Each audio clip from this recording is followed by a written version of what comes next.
Hello, I'm Samuel Ray, Tusky Valley High School graduate and Lawrence Tech University freshman architecture student. God has blessed myself and my family all throughout my 18 years of living.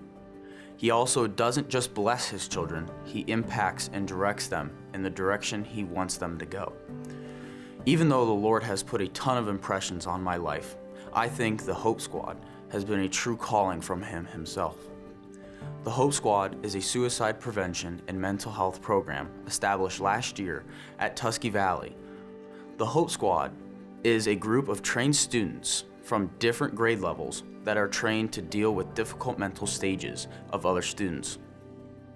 The Hope Squad had a separate room in the high school that was a sort of oasis for students that might be dealing with tough life challenges or just having a bad day.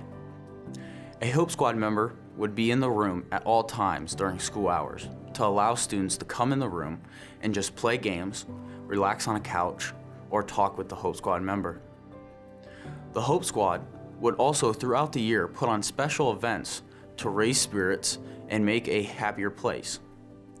Such events included hot chocolate stations, hug trains when you come in the building, and putting on inspirational quotes, sticky notes on students' lockers. The Hope Squad was truly a breath of fresh air in the school. Unfortunately, there was always a part of the Hope Squad that was more serious and saddening.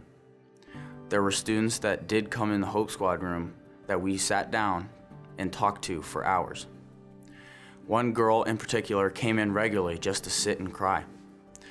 She did this for weeks on end, and finally, she opened up to us. She explained how her father would rape and molest her on the daily, something a 14-year-old girl shouldn't have to deal with ever in her life. She showed us cut marks and bruises on her neck that she hides every day. While she was talking to me about something so terrible and heinous, her face was completely emotionless. These horrible acts happened daily, and she just had gotten used to it like nothing was happening. My next question to her was, what could I do to help? Her response is what still sticks with me today. She told me, "Help me stop him from doing it to my little siblings." A 14-year-old freshman in high school, fighting for her and her 3 younger siblings. I knew God called me right there and then. For the rest of the semester, I talked to her every day. The way God showed me a light, and that light was this Hope Squad program for these students. God has impacted my life more ways than one, and I just want to share one message: that God is light, and in Him is no darkness at all.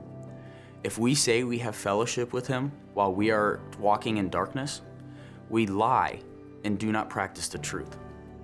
But if we walk with Him in the light, and He is in the light, we have fellowship with one another, and the blood of Jesus, His Son, cleanses us all from sin. 1 John chapter 1, verses 5 through 7. Child Services stepped in and limited the father to only one day with his family. The days to come when I got to see her smile, that her family was happy again, was some of the best feelings you'll ever have. You made an impact, and God directed me to help and serve Him. God bless you all, and stay safe.